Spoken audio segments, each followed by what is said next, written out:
하나님께서 우리에게 베푸신 은혜는 사실 부족함이 없는 은혜입니다. 우리가 그것을 깨닫지 못할 수도 있지만 하나님이 우리에게 베푸신 은혜는 한 번도 부족했던 적이 없습니다. 그것이 우리가 하나님을 기쁘고 감사함으로 예배해야 할 이유이죠.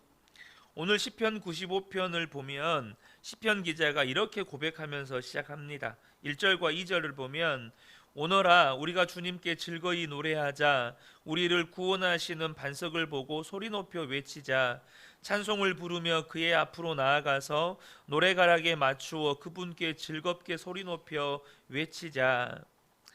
우리가 시편을 지금까지 계속해서 나누고 있잖아요. 그것도 두 번에 걸쳐서. 그런데 우리가 시편을 반복해서 읽다 보면 이런 생각이 듭니다. 또 똑같은 내용이 나오네. 그러다 보니까 진부한 느낌이 들기도 하는 거죠. 그런데 여러분, 주님이 왜 똑같아 보이는 내용을 성경에다가 반복해서 기록해 놓으셨을까요?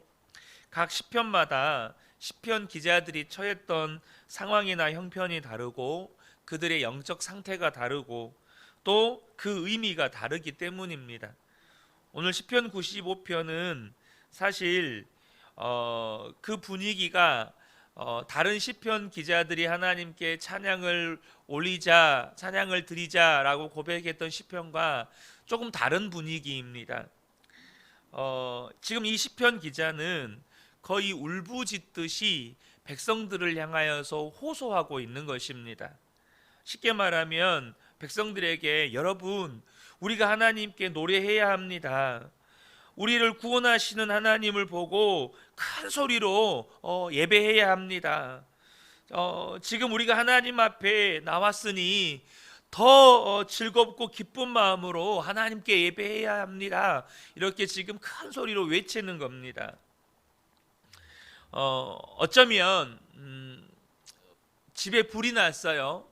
저도 어렸을 때 시골에서는 그때 이렇게 군부를 아궁이를 뗐잖아요. 근데 어머니가 이렇게 아궁이를 그 깨때 말린 걸로 이렇게 떼셨는데 잠깐 다른 일을 보셨어요. 그런데 그 이 부엌 안에 이 깨때가 이렇게 한쪽에 쌓여져 있었는데 이 불이 어머니가 다른 일 보시느라고 불이 밖으로 타고 나와가지고 이 부엌 안에 이 깨때를 다 이제 태우면서 불이 크게 난 거예요. 지금도 어렸을 때 그 기억이 납니다.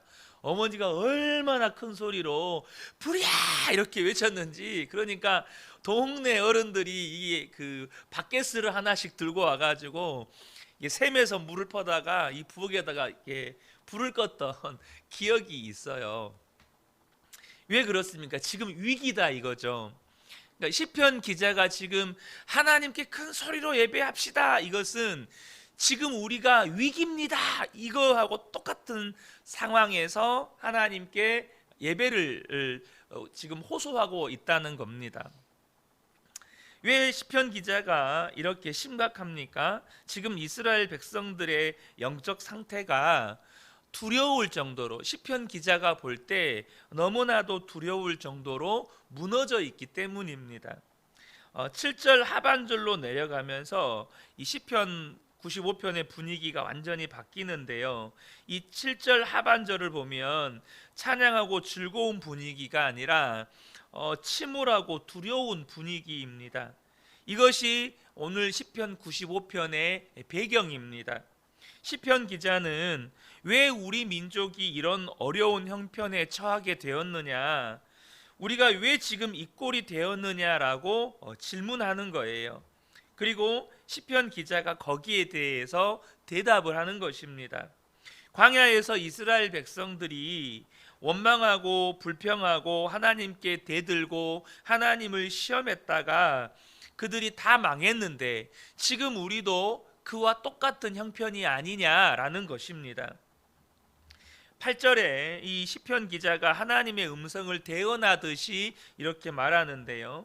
무리바에서처럼 마사 광야에 있을 때처럼 너희의 마음을 완고하게 하지 말아라 라고 이야기합니다. 이 무리바와 마사라는 이 지명은 출애굽기 17장에 나오는데요. 이 무리바는 다툰다라는 뜻이고요. 마사라는 단어는 시험하다라는 뜻입니다. 이스라엘 백성들이 하나님과 그렇게 했다는 거예요. 하나님과 다투고 하나님을 시험했다는 것입니다.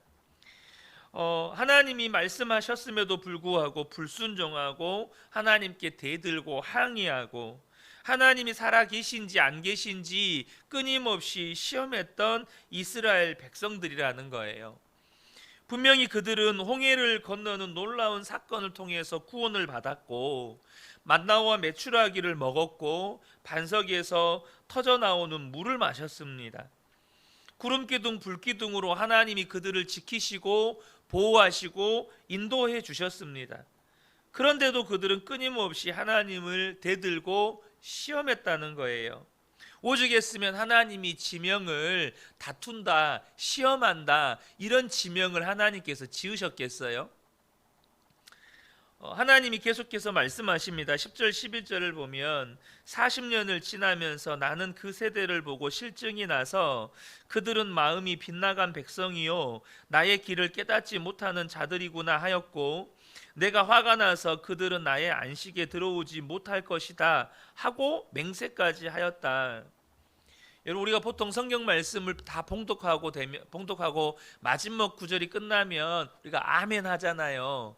사실 11절을 보면 내가 화가 나서 그들은 나의 안식에 들어오지 못할 것이다 하고 맹세까지 하였다. 아멘 사실 잘 안 돼요. 아멘이 잘 안 되는 구절이에요. 그런데 왜 하나님께서 그렇게 하셨는지를 아셔야 합니다. 바로 이스라엘 백성들의 마음이 돌덩이처럼 굳어져서 이제 바뀔 수가 없다는 사실을 하나님이 아셨기 때문입니다. 8절의 하반절 말씀만 다시 보면 너희의 마음을 완고하게 하지 말아라. 뭘 의미하는 겁니까?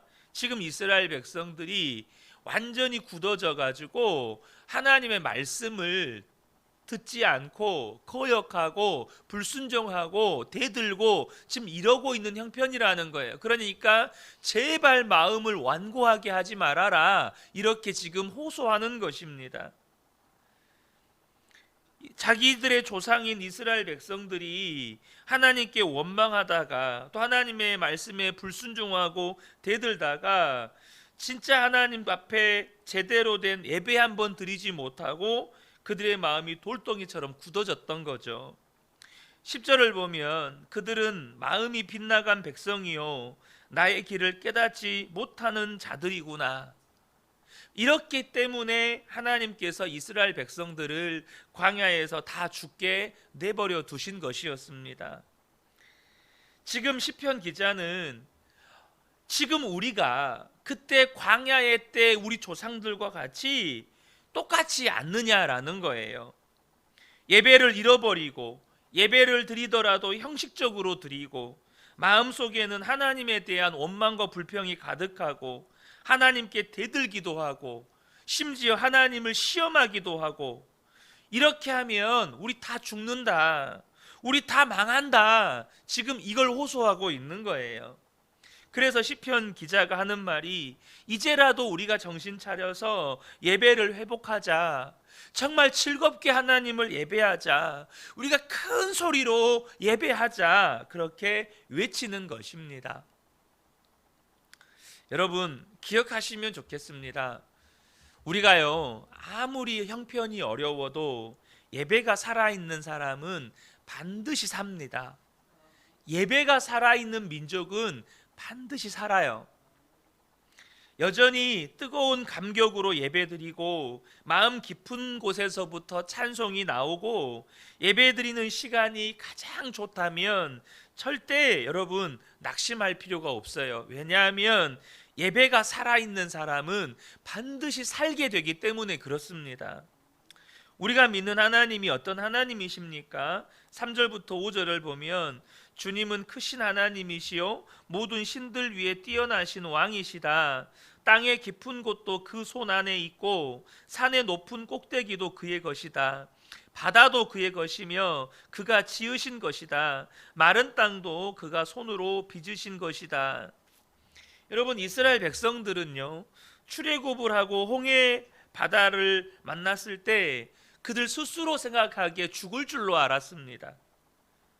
또 가나안 땅을 정탐했을 때는요, 가나안 족속들 앞에 자기들은 메뚜기처럼 보였습니다.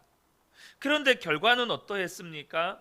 홍해는 갈라졌고 하늘에서 만나가 내렸고 반석에서 물이 터졌고 여리고성은 한 번 소리 지르니까 무너져 버렸습니다. 이 두렵고 절망스러웠던 순간들이 다 기적을 경험하는 은혜의 때였고 간증거리가 되었습니다. 우리가 그런 하나님을 믿는다는 거예요. 또한 이것이 하나님을 믿는 성도의 삶입니다. 죽을 것 같은 그 상황에서 나를 지키시고 건지시고 일으키시는 하나님을 경험하는 것이죠. 그러므로 저와 여러분이 어떤 처지에서도 형편에서도 나는 하나님을 예배하리라, 나는 하나님을 예배하리라 이렇게 결단하고 진심으로 하나님께 예배할 수 있는 분들이 되시기를 축복합니다. 세계 2차 세계대전 때 영국이 위기에 처하게 됩니다. 당시에 영국과 독일의 이 기술력은 엄청난 차이가 있었어요. 그래서 이 독일의 전투기는 영국을 폭격하고 자기 나라로 되돌아갈 수 있을 만큼의 이 비행 거리를 보유하고 있었어요. 근데 당시 영국 전투기는 건너가면 못 오는 거예요. 그러니까 이 싸움이 게임이 안 되는 거죠. 독일 본토를 폭격할 수가 없는 거예요. 근데 독일 항공기들은 영국 본토로 날아와서 폭격하고 돌아가 버리는 거예요. 그러니까 영국이 쏙대밭이 되는 거죠. 당시 영국 왕실에서 가장 존경받던 영국 성공의 윌리엄 템플 대주교에게 대국민 방송 설교를 요청했습니다. 영국과 독일 사이에 전쟁이 벌어졌을 때 방금 말씀드린 것처럼 이 독일을 이길 군사력이 없으니까 이미 영국 국민들 마음 안에 패배 의식으로 가득했었습니다. 그러니까 하루가 멀다 하고 폭격이 떨어지니까 사람들이 잠이라도 자겠습니까? 언제 자기 집 위로 폭탄이 떨어질 줄 모르는데, 그때 윌리엄 템플 주교가 라디오에서 전 국민을 대상으로 방송 설교를 했습니다. 국민들도 이런 상황에서 무슨 설교를 하실까 다 귀를 기울였죠. 그때 윌리엄 템플 주교가 뜻밖의 이런 설교를 시작했습니다. 대영제국 국민 여러분, 지금 우리가 하나님을 예배할 때입니다. 우리가 참으로 하나님을 바라볼 수 있다면, 그리고 그 전능하신 하나님이 우리와 함께 하심을 볼 수 있다면 우리가 무엇을 두려워하겠습니까? 내일 이 땅의 모든 교회는 종을 울려주시기 바랍니다. 우리는 모두 역사의 주관자이신 하나님 앞에 나와 무릎을 꿇고 그분을 경배하며 그동안 우리의 죄와 민족의 죄를 회개하고 이제 하나님의 긍휼하심을 구합시다. 이렇게 설교를 한 거예요. 그날이 토요일이었고 그 설교를 들은 영국 국민들이 그 다음날 모두가 교회가 종을 쳤고 또 모든 국민들이 교회로 나가서 하나님께 회개하고 나라를 구해 주시기를 기도했었어요. 여러분, 우리가 그 결과는 다 알고 계시지 않습니까? 우리의 삶 속에 가장 위기의 순간이 온다. 여러분, 그때가 사실은 하나님 앞에 진정한 예배를 드릴 시간입니다. 진정으로 예배 드릴 시간이에요. 진정으로 회개하고 진정으로 하나님의 얼굴을 찾을 시간이라는 거죠. 시편 27편을 보면 다윗이 굉장히 어려운 일을 겪습니다. 전쟁이 일어났고 군대가 자기를 향하여 친을 쳤다고 말하고 심지어 사람들이 자기의 살을 먹으려고 달려든다고까지 표현을 합니다. 이런 절대절명의 순간에 다윗이 이런 고백을 해요. 시편 27편 1절에 여호와는 나의 빛이요 나의 구원이시니 내가 누구를 두려워하리요. 여호와는 내 생명의 능력이시니 내가 누구를 무서워하리요. 여러분, 다윗이 어떻게 이렇게 담대할 수 있을까요? 그것은 그의 기도가 달랐기 때문이에요. 다시 말하면 그의 소원이 달랐다는 겁니다. 다윗은 이런 상황 가운데에서 하나님 앞에 자기의 소원을 기도합니다. 시편 27편 4절에 내가 여호와께 바라는 한 가지 일 그것을 구하리니 곧 내가 내 평생에 여호와의 집에 살면서 여호와의 아름다움을 바라보며 그의 성전에서 사모하는 그것이라. 여러분, 전쟁터에서 목숨의 위기에 처해 있는 다윗에게 있는 간절한 소원은 다른 게 아닙니다. 하나님 살려주세요. 하나님 나를 구원해 주세요. 하나님 나를 지켜주세요. 내 대적들이 물러가게 해주세요. 이게 아니라 하나님, 내가 원하는 것은 하나님의 성전에서 하나님을 사모하며 예배하는 것입니다. 내 간절한 소원은 내 목숨 살아나는 게 아니고 하나님을 사모하면서 하나님께 예배하는 것, 그것이 나의 간절한 소원입니다 라고 기도하고 있었다는 거예요. 왜 이런 기도가 가능할까요? 어떻게 이런 마음의 소원이 생길까요? 그 원리는 단순합니다. 여러분, 세상에서도요, 돈의 맛을 본 사람은요 그렇게 돈을 구합니다. 권력의 맛을 본 사람은 그렇게 권력에 집착합니다. 왜 다윗이 이렇게 하나님을 예배하기를 구했을까요? 그는 예배 때마다 하나님을 만났던 사람입니다. 하나님을 찬양할 때마다 찬양 중에 임재하시는 하나님을 경험했다는 거예요. 그래서 다윗은 예배 드리는 게 소원이었어요. 예배 때마다 하나님이 자기를 만나 주셨으니까. 여러분, 우리의 인생에도 크고 작은 어려움들이 많죠. 우리 성도님들에게도 삶의 다양한 어려움들이 있으실 겁니다. 여러분, 이런 일들을 만날 때마다 저와 여러분이 예배를 점검하셔야 합니다. 나의 예배는 어떠한가? 나는 하나님께 예배를 드릴 때마다 충만한가? 정말로 기쁨으로 하나님께 소리 높여 찬송하는가? 내 안에 예배의 즐거움이 있는가? 우리 스스로를 점검하셔야 된다는 거예요. 만약 예배가 살아있다면 여러분, 더 이상 두려워할 일은 없습니다. 정말로 두려운 것은 어려운 일이 아니고 우리의 예배가 죽어 있는 거예요. 예배의 자리에는 있어요. 근데도 마음 상태는 내가 지금 예배 드릴 기분이 아니야. 오늘은 찬송 부르기가 싫어. 오늘은 참 은혜가 안 되네. 이런 마음으로 하나님 앞에서 감격도 없고 감동도 없고 사모함도 없이 그 자리만 지키고 있는, 죽어 있는 예배를 드리는 것이 지금 영적으로 굉장히 위험한 상태라는 것입니다. 여러분, 예배가 죽으면 모든 것이 죽습니다. 그런데 본문의 시편 기자가 돌아보니까 이스라엘 백성들의 예배가 죽어 있는 거예요. 그러니까 시편 기자가 소스라치게 놀라면서 지금 위기구나. 이러면 우리 민족 소망 없다. 우리 예배합시다. 우리 찬양합시다. 이렇게 외치는 것입니다. 여러분, 기억하십시오. 예배가 죽어 있는 사람은 망하는 겁니다. 예배가 죽은 교회는 무너지는 거예요. 그러므로 반대로 역으로 생각하면 예배가 살아있는 사람은 반드시 삽니다. 예배가 살아있는 교회도 반드시 굳게 서게 됩니다. 우리의 예배가 여러분 혹시 회복되어야 하지는 않습니까? 반드시 회복되어야 합니다. 우리의 예배가 살아있어야 합니다. 그래야 모든 것이 살아나는 것입니다. 우리 모든 성도님들의 예배, 우리 그 은혜교회의 모든 예배가 살아있는 예배, 그래서 우리의 삶에 무너져 있던 영역들도 다 회복되는 그런 은혜가 임하는 예배 되시기를 예수님의 이름으로 축복합니다. 아멘. 기도하겠습니다.